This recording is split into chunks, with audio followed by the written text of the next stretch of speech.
너를 창조하신 여호와께서 지금 말씀하시느니라. 이스라엘아, 너를 지으신 이가 말씀하시느니라. 너는 두려워하지 말라. 내가 너를 구속하였고 내가 너를 지명하여 불렀나니 너는 내 것이라. 네가 내 눈에 보배롭고 존귀하며 내가 너를 사랑하였은즉 내가 네 대신 사람들을 내어주며 백성들이 내 생명을 대신하리니 두려워하지 말라. 이 백성은 내가 나를 위하여 지었나니 나를 찬송하게 하려 함이니라. 아멘. 찬송과 영광을 받으시는 우리 하나님 아버지, 오늘도 택하여 부르신 하나님의 백성들이 이 자리에 함께 모여 머리 숙여 주님의 은혜를 사모하며 우리의 죄를 자복하면서 하나님 우리에게 성령의 충만함 주시기를 간절히 기도합니다. 한 주간도 지키신 아버지여, 이 한 시간 우리를 긍휼히 여겨 주시옵시고 우리의 죄발을 고말하시며 깨끗게 하셔서 하나님 앞에 흠없는 제물되어 신령과 진정으로 예배하는 산 제사의 예배가 되게 하여 주옵소서. 정과 끝을 주님 주장하시고 섬기는 모든 종들의 은혜를 베풀어 주시고 순서마다 성령님 기름 부어 주시옵소서. 모든 것 우리 주님 의지하오며 예수 그리스도의 이름으로 기원하옵나이다. 아멘.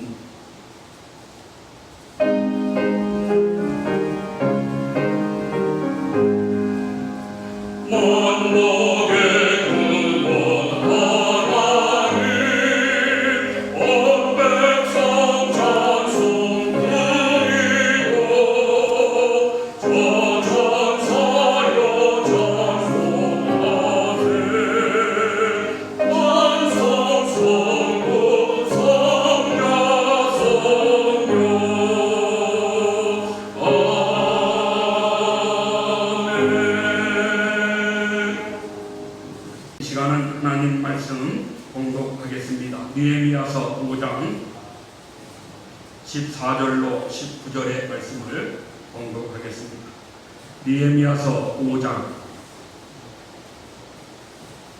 14절로 19절 말씀을 제가 봉독하겠습니다. 또한 유다 땅 총독으로 세움을 받은 때 곧 아닥사스다 왕 제20년부터 제32년까지 12년 동안은 나와 내 형제들이 총독의 녹을 먹지 아니하였느니라. 나보다 먼저 있었던 총독들은 백성에게서 양식과 포도주와 또 은 40세겔을 그들에게서 빼앗았고 또한 그들의 종자들도 백성을 압제하였으나 나는 하나님을 경외함으로 이같이 행하지 아니하고 도리어 이 성벽 공사에 힘을 다하여 땅을 사지 아니하였고 내 모든 종자들도 모여서 일을 하였으며 또 내 상에는 유다 사람들과 민장들 150명이 있고 그 외에도 우리 주위에 있는 이방 족속들 중에서 우리에게 나아온 자들이 있었는데 매일 나를 위하여 소 1마리와 살찐 양 6마리를 준비하며 닭도 많이 준비하고 열흘에 한 번씩은 각종 포도주를 갖추었나니 비록 이같이 하였을지라도 내가 총독의 녹을 요구하지 아니하였으면 이 백성의 부역이 중함이었더라. 내 하나님이여, 내가 이 백성을 위하여 행한 모든 일을 기억하사 내게 은혜를 베푸시옵소서. 아멘. 아멘. 자, 조정환 누나님 하나님께 찬양 올려드리겠습니다.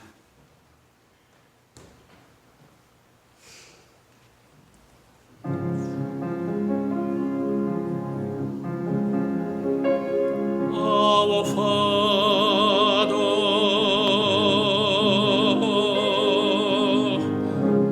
which art in heaven,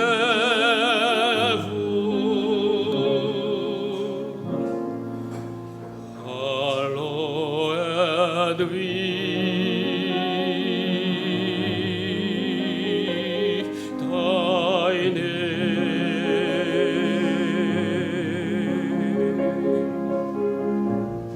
Thy kingdom come, thy will be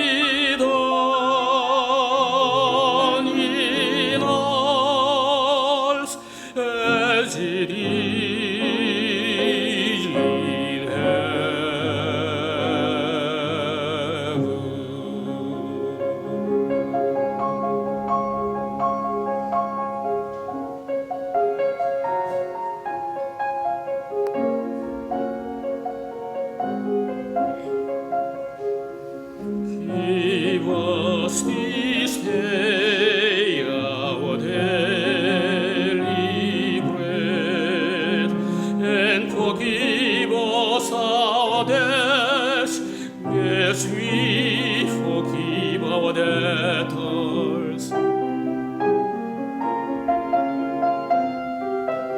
And lead us not into temptation, but deliver us from evil.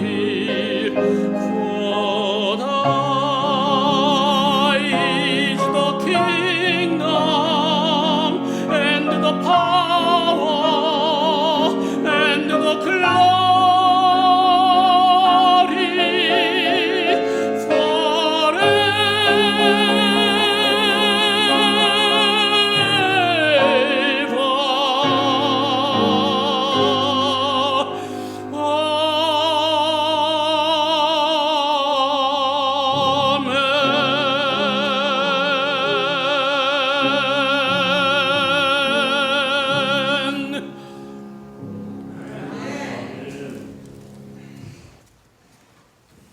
주기도문 찬양을 영어로 들으니까 정말 더 좋습니다. 그죠? 감사합니다.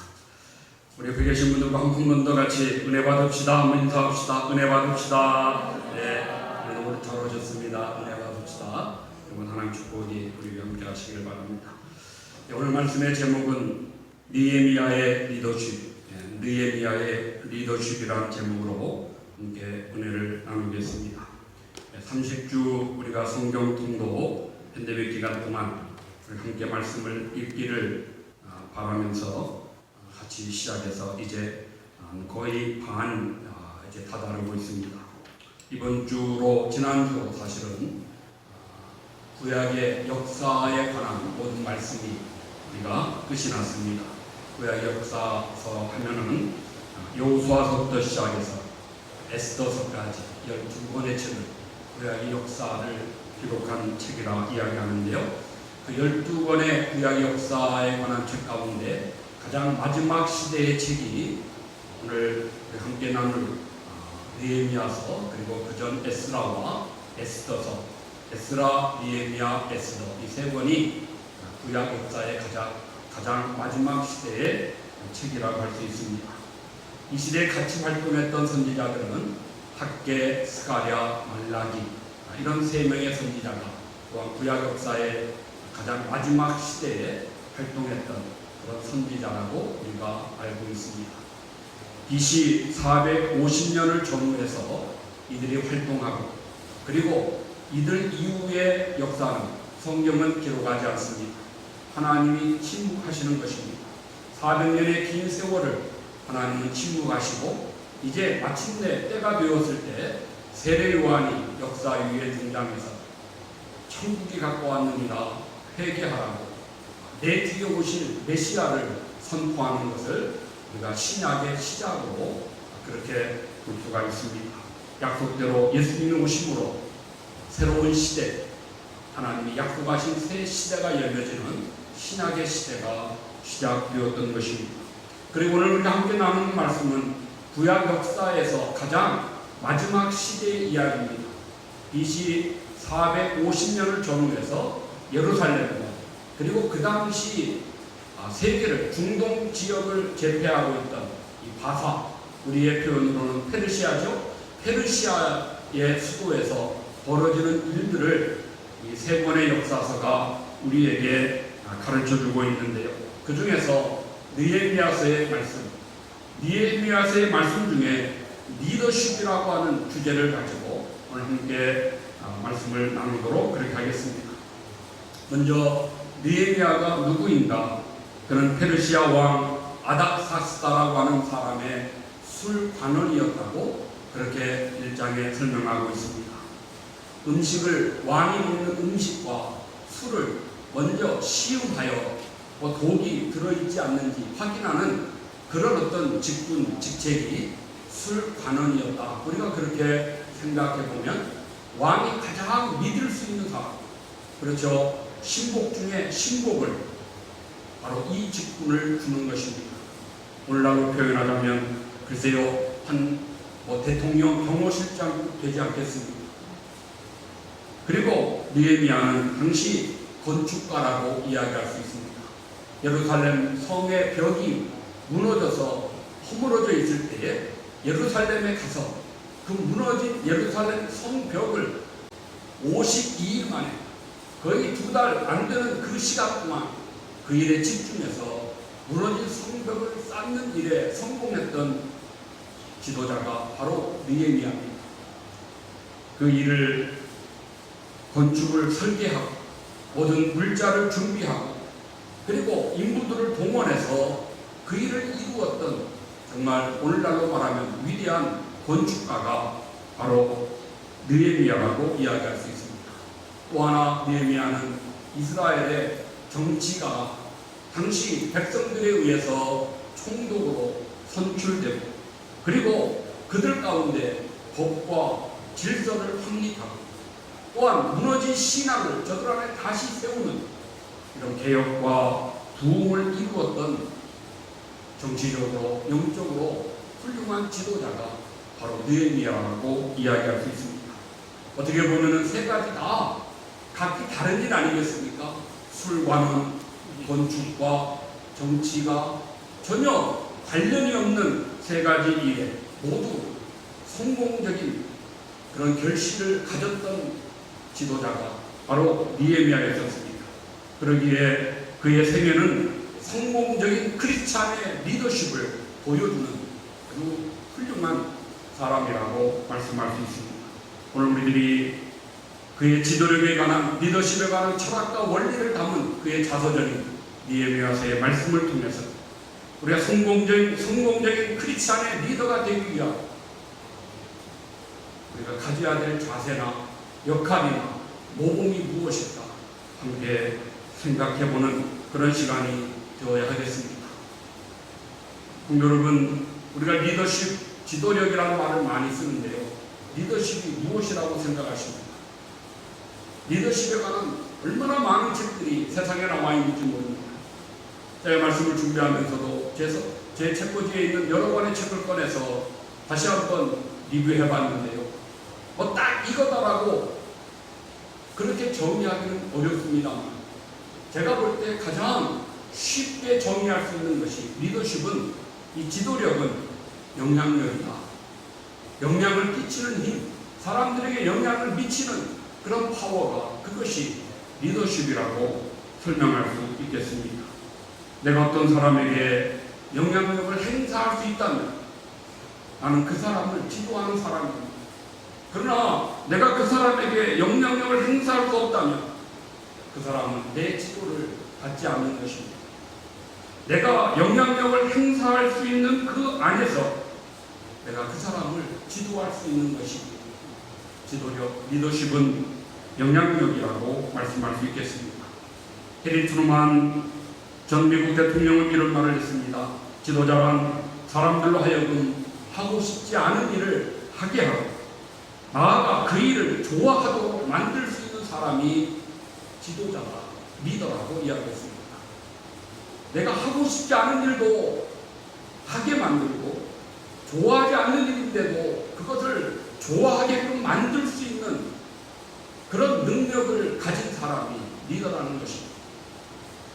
다른 사람에게 선한 영향력을 끼쳐서 그 사람들로 하여금 내가 좋은 일이라고 생각하는 그 일에 함께 참여하도록 이끌 수 있는 그런 능력, 그것이 바로 우리가 소원하는 가져야 될 지도력, 리더십이라고 정의할 수 있겠습니다. 오늘날 우리 시대는 안타깝지만 지도력 위기의 시대다. 지도력이 붕괴된 현상을 보고 있습니다. 어느 나라 대통령, 세계의 가장 강대국인 나라들, 그들의 지도자가 존경받고 있습니까? 미국의 트럼프 대통령, 한국의 문재인 대통령, 중국의 시진핑, 우리가 아는 영국의 보리스 총리, 수많은 대통령과 제1인자들을, 각 나라의 정상들을 살펴볼 때 어느 한 사람 그 백성들에게 존경받는 그런 탁월한 지도자는 오늘날 찾아보기 어렵습니다. 팬데믹 사태를 맞으면서 정말 이 세계가 지도력의 위기 시대구나 모두가 공감하는 것입니다. 이런 위기 때에 사실 이 리더십이라고 하는 것은 있으면 좋고 없으면 할 수 없는 그런 옵션이 아닙니다. 선택사항이 아니고 반드시 우리들이 가져야 될 필수적인 정말 에센셜 그런 것임을 우리들이 기억해야 될 것입니다. 아주 저와 여러분 우리들은 우리 가정에서 리더십을 가져야 될 지도자들입니다. 부모는 가정의 가족들에게 리더십이 있어야 됩니다.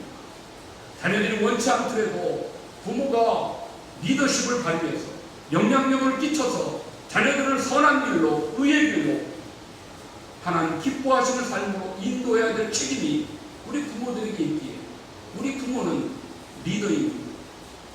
또한 우리 모두 교회에서 또는 삶의 현장에서 크게 작게 리더로서의 역할을 감당해야 되는 것이 마땅한 것입니다.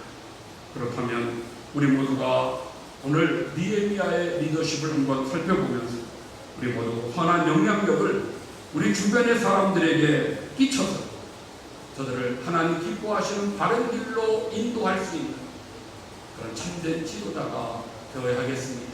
이런 은혜가 우리 모두에 함께 하시기를 주님의 이름으로 축복합니다. 첫 번째, 그러면 느헤미야의 지도력이 무엇인가? 기도하는 지도자입니다. 느헤미야는 기도의 사람이었습니다.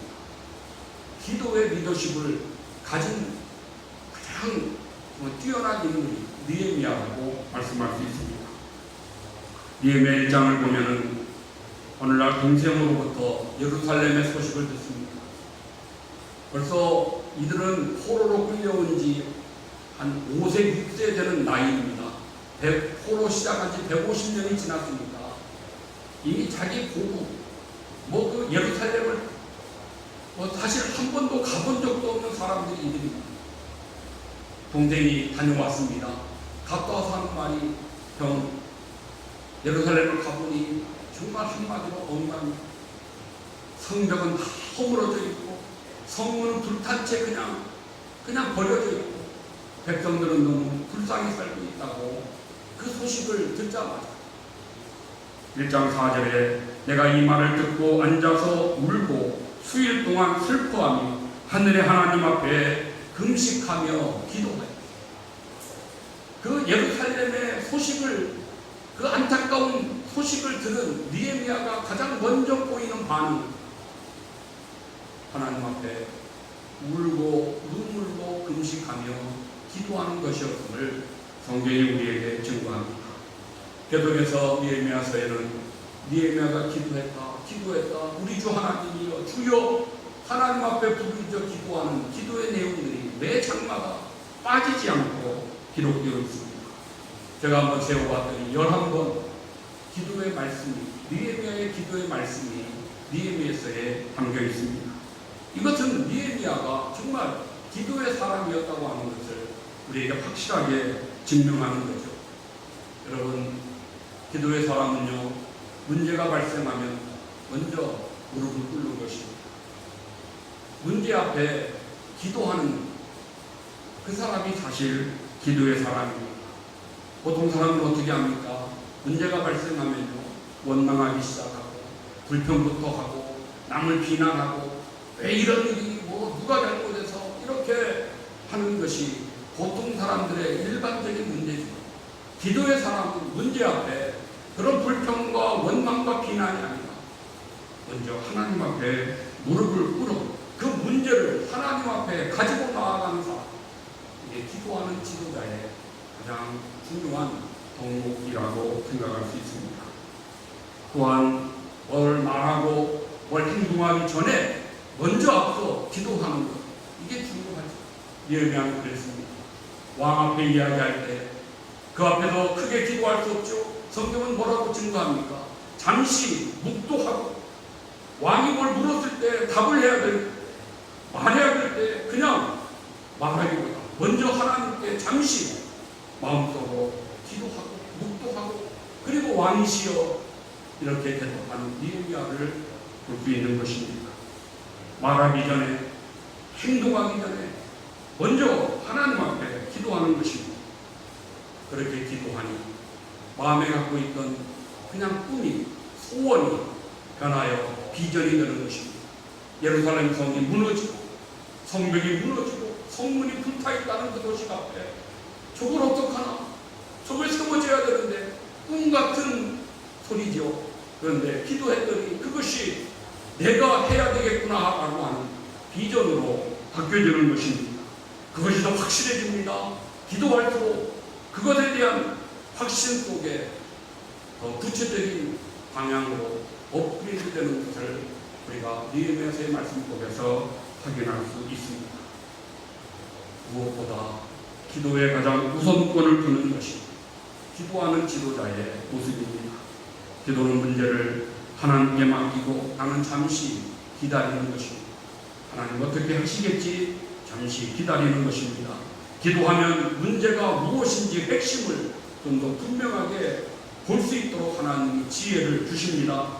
기도하면 나의 마음에 갖고 있던 여러 불안과 근심과 두려움이 제거되고 내 마음에 평안을 갖게 되는 것, 이것이 기도의 응답이죠. 그러게 사람들 이야기합니다. 무릎을 꿇으면 무릎의 떨림이 멈춰집니다.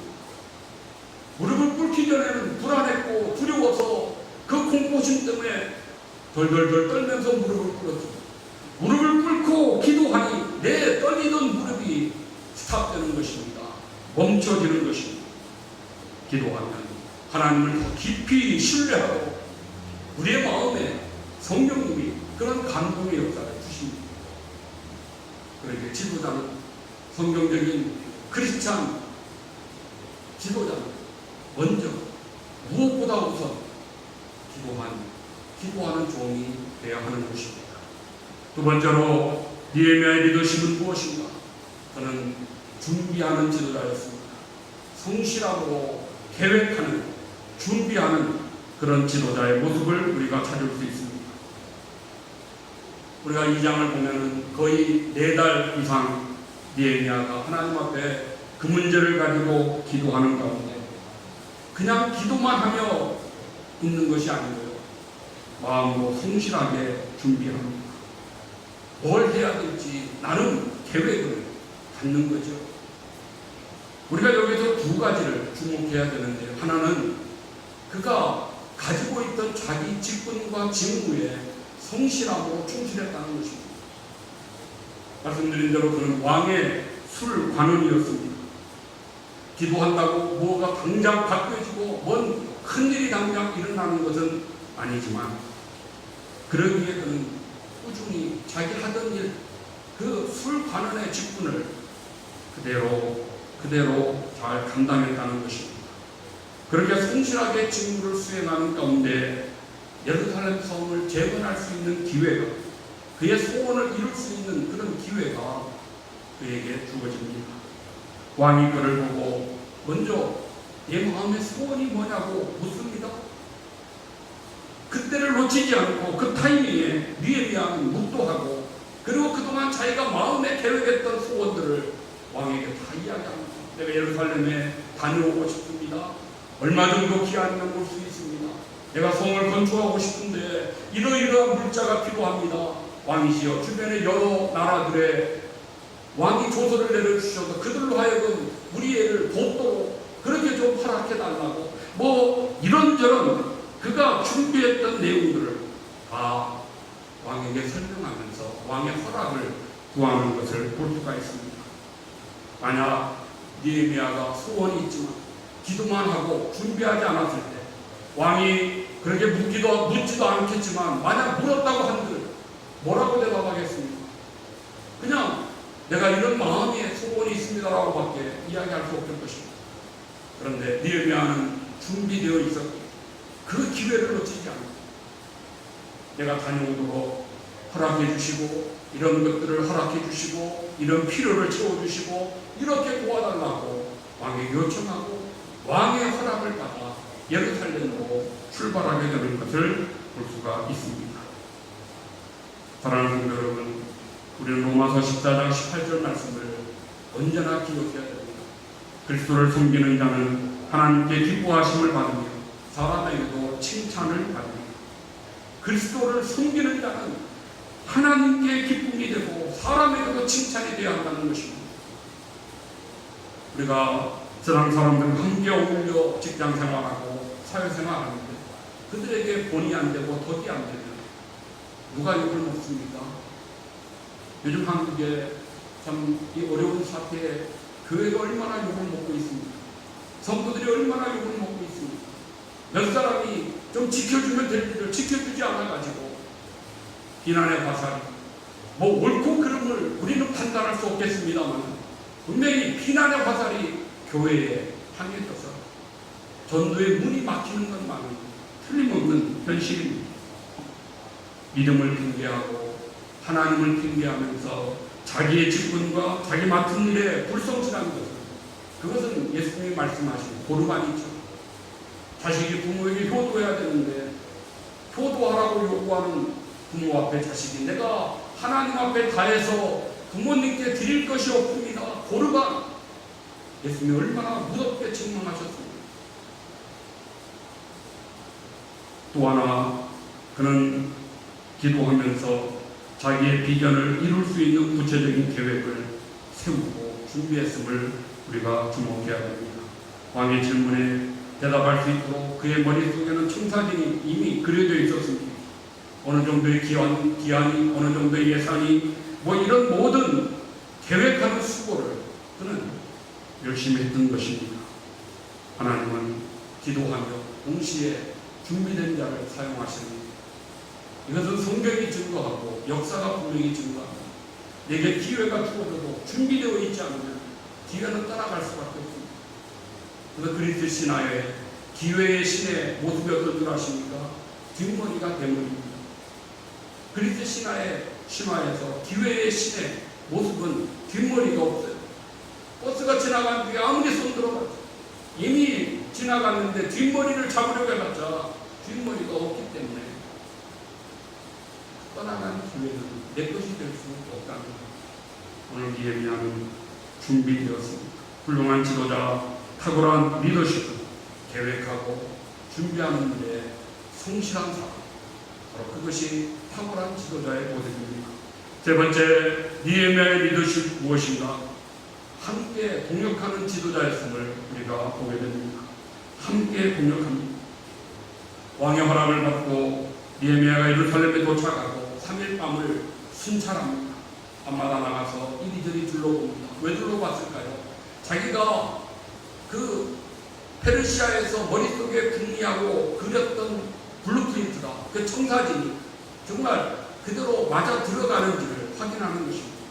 3일 밤을 돌아다녀 보니까 자기의 세운 계획이 맞았습니다. 이제 됐다. 그는 2장 17절 18절 말씀에 드디어 사람들 앞에 입을 열어 우리가 왜 예루살렘에 성벽을 쌓아야 되는지 그 이유를 설명합니다.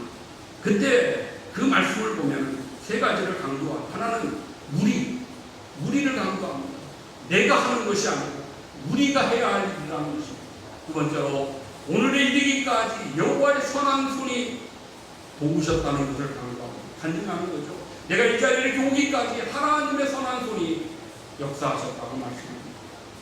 그리고 또 하나 증거로 보여주는 것이 당시 페르시아 왕의 조서를 보여줍니다. 왕도 이렇게 허락했다. 우리가 성벽 짓는 일을 왕이 이렇게 허락하고 도와준다고 저들에게 선포합니다. 그 이야기를 듣는 이스라엘 백성들 그들 안에 성벽을 져야 되겠구나 하는 그런 동기를 갖게 됩니다.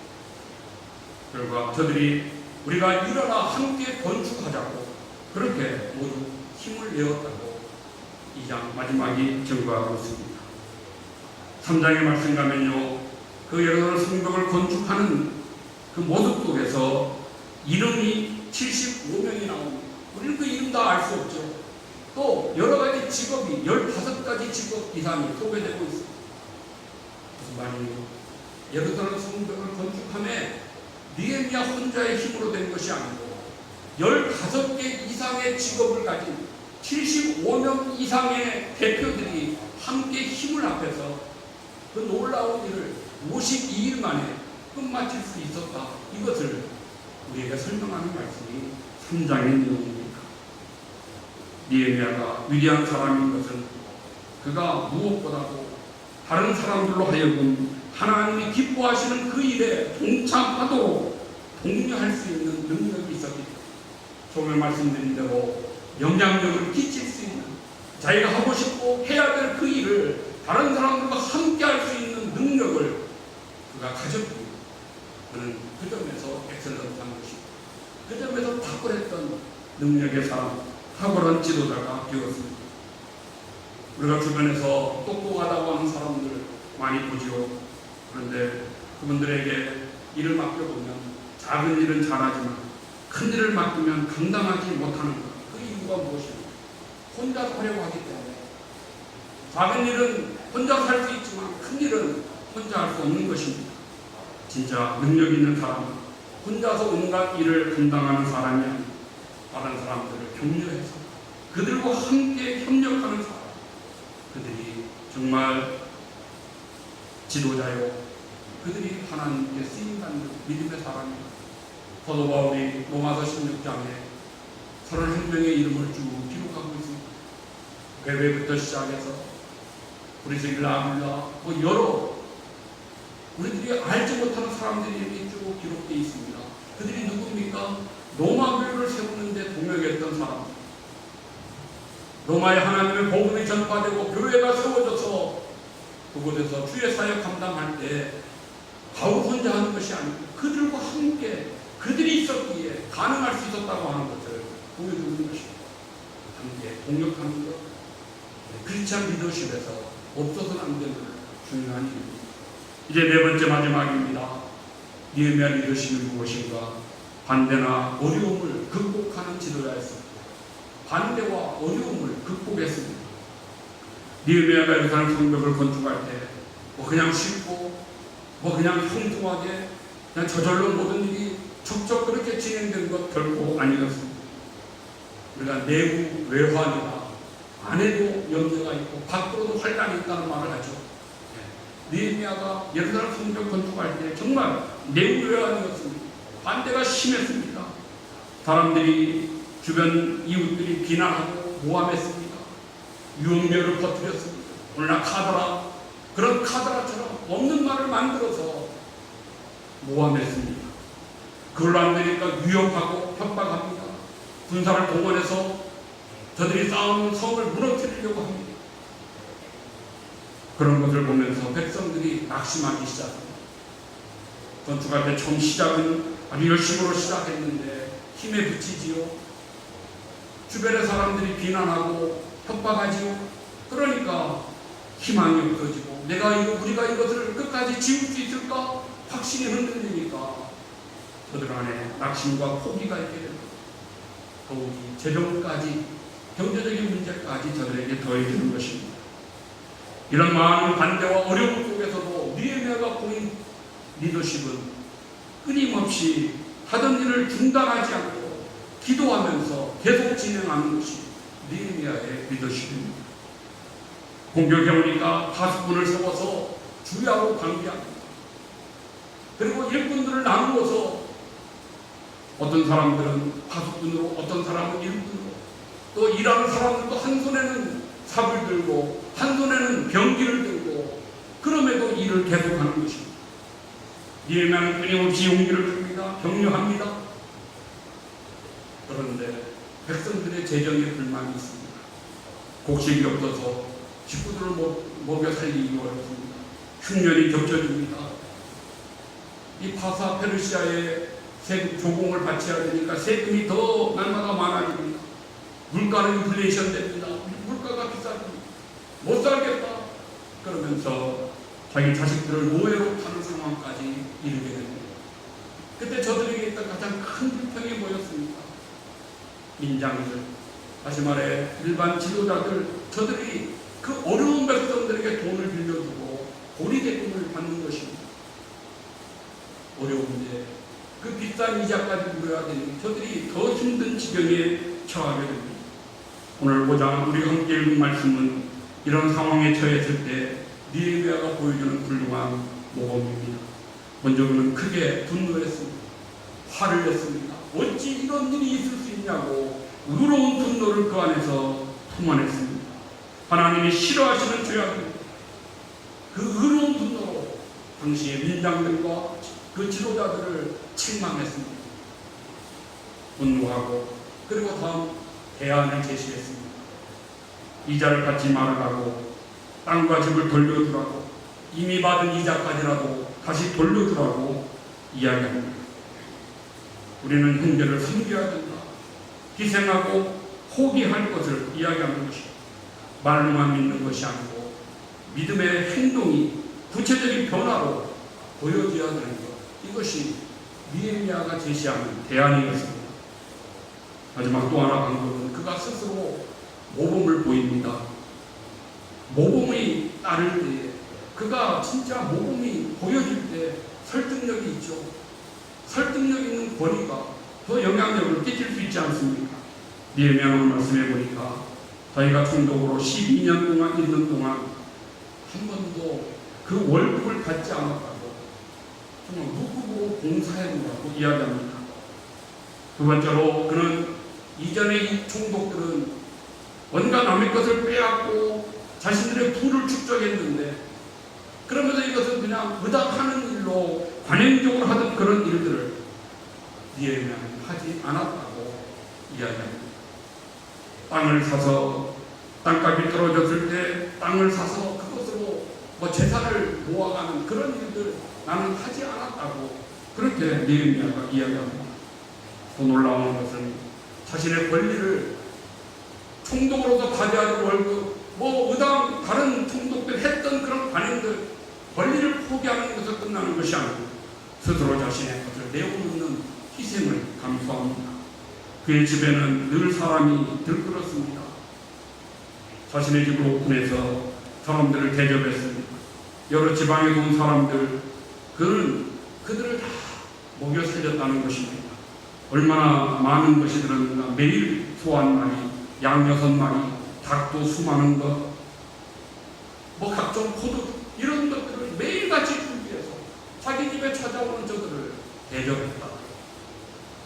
자신의 재산을 내어놓고 그리고 희생하고 섬겼던 느헤미야의 리더십을 우리가 볼 수 있습니다. 중요한 것, 왜 그가 이렇게 살았는가? 15절에 내 모든 나는 하나님을 경외함으로 이같이 행하지 아니했다. 하나님을 경외하기 때문에 하나님을 믿는 내가 되었다. 내가 이전에 종독들처럼 돈 받고 땅 빼앗고 그런 거지 않고 오히려 내 것을 희생해서 저들을 대접하며 섬겨노라고 말씀하면서 그 이유는 하나님을 경외했기에 하나님이 이 모든 것을 보시고 기억하사 내게 은혜를 베푸시옵소서. 19절 내 하나님이여 내가 이 백성을 위하여 행한 모든 일을 기억하사 내게 은혜를 베푸시옵소서.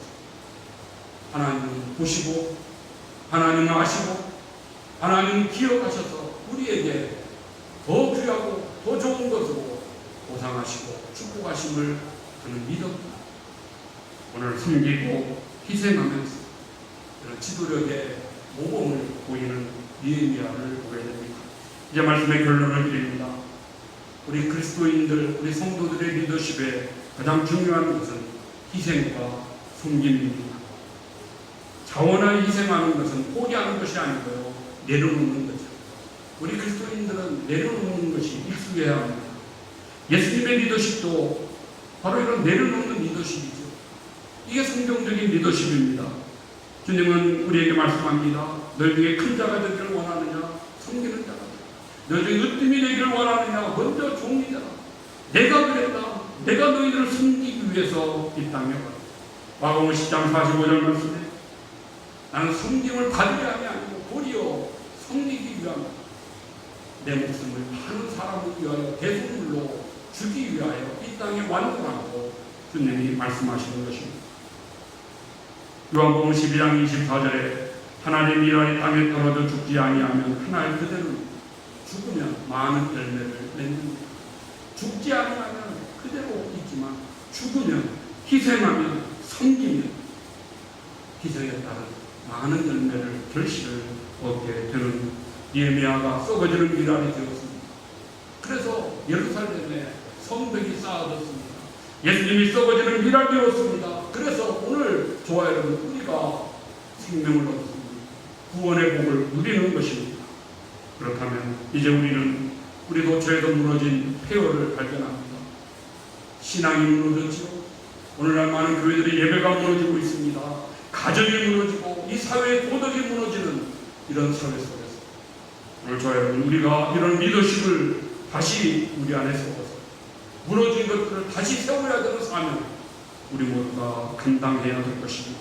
이를 위해서 기도하고 이를 위해서 하나님 앞에 비전을 갖고 우리가 함께 하는 사람들을 찾아 동역하면서 비난과 조롱, 반대와 어려움 우리가 이겨내고 먼저 희생하고 섬김으로 나아가 니에미아는 예루살렘 성벽을 쌓고 오늘 저와 여러분, 우리는 이 마지막 때에 우리의 무너진 것들이 하나님의 능력으로 다시 세워지는 감격스러운 그런 장면들을 분명히 보게 될 것입니다. 이런 은혜가 우리 안에 날마다 풍성할 수 있게 주님의 이름으로 축복합니다. 아멘. 우리 같이 전능하신 나의 주 하나님 님께 찬양드리겠습니다.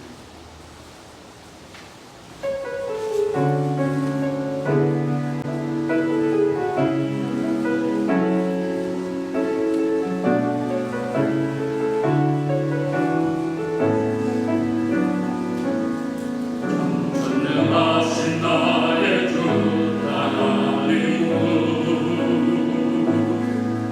능치 못하실 전영에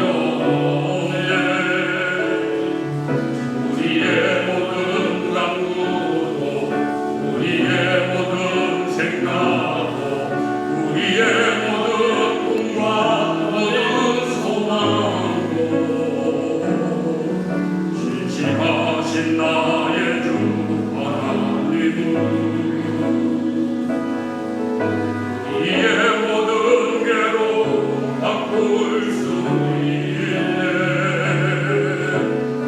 불가능한 일 행하시고 죽은 자를 일으키시니 그를 이길 자 아무도 없네.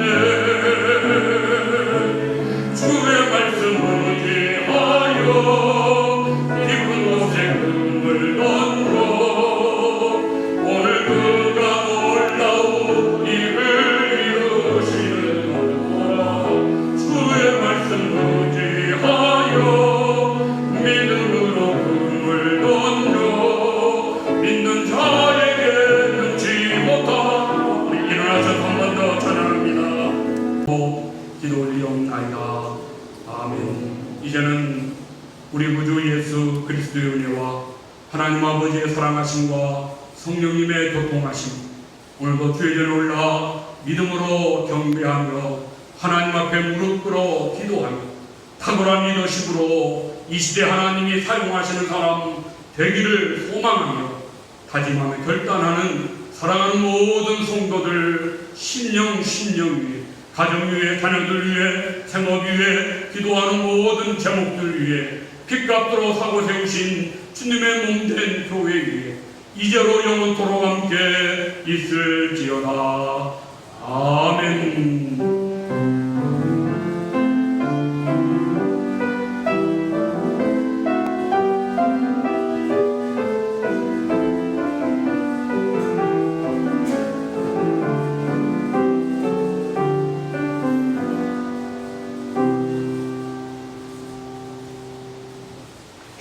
감사합니다. 예배를 잘 마쳤습니다. 여기 밖으로 나가셔서 각자 인사하시고 교제하시면 더 감사하겠습니다. 한 주간도 주 안에서 되시기를 바랍니다.